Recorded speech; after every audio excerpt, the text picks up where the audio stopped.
রুনা খানের কাছে আসতে চাই যে এই ছবিতে আপনি নাম ভূমিকা অভিনয় করেছেন নীল, রাইট? নীলা। নীলা। তো যেখানে আপনাকে একজন যৌনকর্মীর চরিত্রে দেখা যাবে, তো দৌলতিয়ার জন্মপল্লীতে এর শুটিং হয়েছে আমরা শুনলাম, ডিরেক্টর বলছিলেন। আপনার কাজের অভিজ্ঞতা কেমন? আমার কাজের অভিজ্ঞতা দারুণ, অসাধারণ।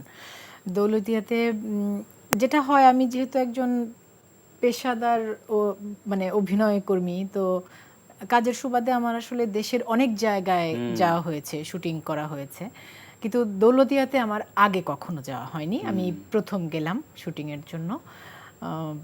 এবং সেখানকার সময়, সেখানকার ওখানকার মেয়েরা, আমি বারবারই বলবো যে ওখানে যারা থাকে, যারা ওখানকার মেয়েরা, ওরা আমাদেরকে এত সহযোগিতা করেছে যে যেটা হয় যে শুটিংয়ে একটা টিম যখন যাওয়া হয় তখন একটা অনুমতি পারমিশন নিয়েই কিন্তু যাওয়া হয়, কিন্তু তারপরও আমাদের কয়েকটা দৃশ্য ছিল যে ওখানে যে মেয়েরা থাকে ওরা সেই দৃশ্য অভিনয় করেছে। তো যে কথাটা তৌফিক ভাই বলছিলেন যে ওদের কস্টিউম, ওদের মতো দেখতে, তো আমি ঢাকা মানে যে কস্টিউম আমরা নিয়ে গিয়েছি, যাবার পর দেখছি যে ওই ধরেন একটা দৃশ্যে আরো 5 জন আছে, সেই 5 জনের সাথে আমাকে একটু আলাদা মনে হচ্ছে, আমার কস্টিউমটা ওদের মতো হচ্ছে না। হ্যাঁ, তো তখন আমরা চিন্তা করলাম কি করব। তারপর তৌফিক ভাই মানে সুমন ভাই সহকারে সবাই মিলে বলল, তারপর বললো যে আপু মানে আমি ওরা একজন আমাকে বললো যে আপু তুমি এটা পরো, এই কাপড় পরো। ওদের কাপড় পরে আমি কাজ করলাম এবং শীতের সময় শুটিং করেছি আমরা দৌলদিয়াতে। যেটা হয় ঢাকায় তো অত বেশি ঠান্ডা আর পড়ে না, খুব বেশি গরম কাপড় নিয়ে যাইনি। নদীর পাড়ে, তাই না? কাছাকাছি নদী। হ্যাঁ, কিন্তু ওখানে ঠান্ডা অনেক বেশি। তো তারপরে গিয়ে দেখা গেলো যে ওদের গরম কাপড় দিয়ে আমি শীতের মধ্যে বসে আছি। যেখানে শুটিং হচ্ছে সেখান থেকে আমাদের ক্যাম্পটা একটু দূরে, ওরা আমাদেরকে নিয়ে যাচ্ছে, নিয়ে আসছে, মানে আমাদের মনে হয়নি যে নতুন কোনো জায়গা, অপরিচিত কোনো জায়গায় কাজ করতে গিয়েছি। একেবারেই মানে আমি খুব এক লাইনে যেটা বলতে পারি যে কাজের জন্য এর চাইতে সহযোগিতামূলক আচরণ আমি খুব বেশি জায়গায় গিয়ে পাইনি।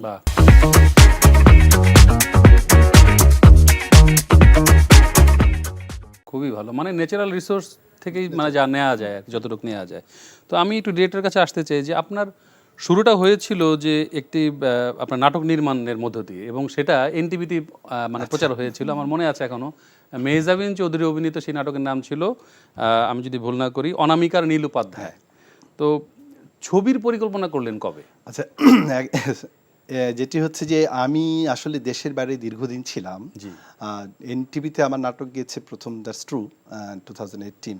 আসার পর আমি তখন টুকটাক টেলিভিশনে কিছু ফিকশন কাজ করছিলাম, কিন্তু আমি দেশে যখন ছিলাম এর আগে, দেশের বাইরে চলে যাওয়ার আগে আমার কিন্তু টেলিভিশনে অনেক কাজ গিয়েছে আগে।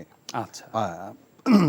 আর আমি স্পেশালি আমি ইন্টারন্যাশনাল এনজিওস যেগুলো আছে তাদের কমিউনিকেশন কনসালটেন্ট এবং তাদের ডকুমেন্টারি কমিউনিকেশন ম্যাটেরিয়ালস এগুলো ডেভেলপমেন্টে কাজ করে থাকি। সো আমার ওগুলো কাজ অনেক আছে।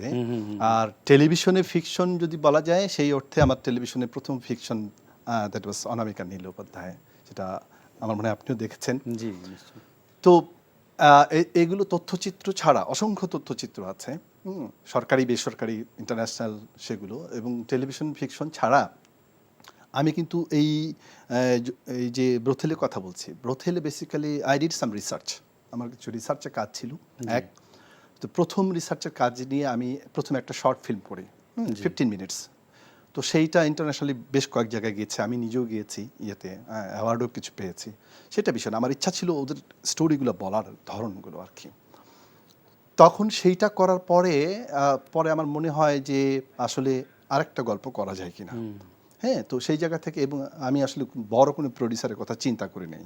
আপনি জানেন এগুলো মেনটেন করা একটু আর যেহেতু আমার মূলত পেশাটা হচ্ছে শিক্ষকতা। জি। আর আরেকটি কারণ হচ্ছে যে আমার ছাত্রছাত্রীদেরকে আমি ফিল্ম পড়াই, সো তাদেরকে আমার কোনো কাজের রেফারেন্স দিতে পারি না, এটা একটা অন্যতম কারণ।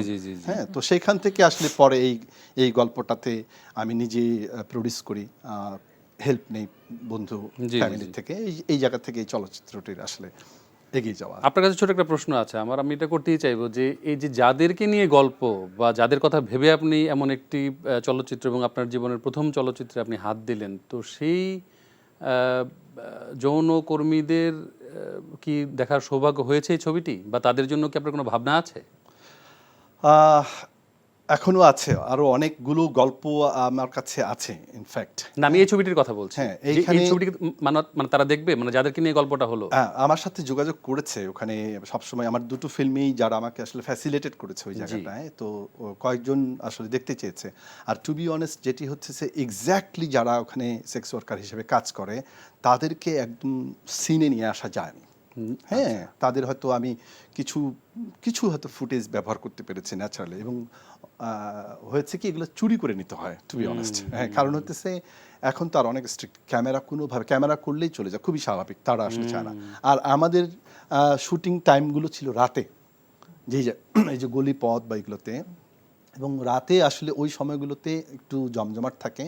হ্যাঁ, ক্লায়েন্টগুলো আসে এবং তারা খুব ব্যস্ত থাকে ইনফ্যাক্ট।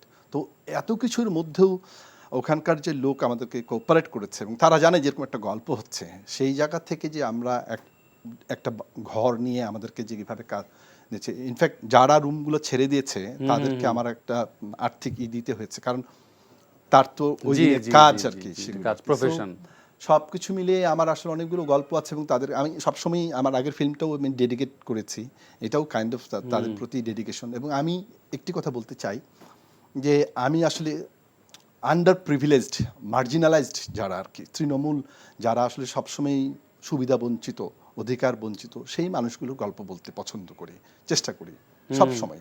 যারা সোশ্যালি অপ্রেসড, সাপ্রেসড, ডিপ্রেসড, সেটা আপনি অনামিকা নীলোপাধ্যায় বলেন, সেটি একটি ধর্ষিতা নারীকে নিয়ে। ধর্ষিতা নারী সম্পর্কে সোসাইটি কিভাবে দেখে।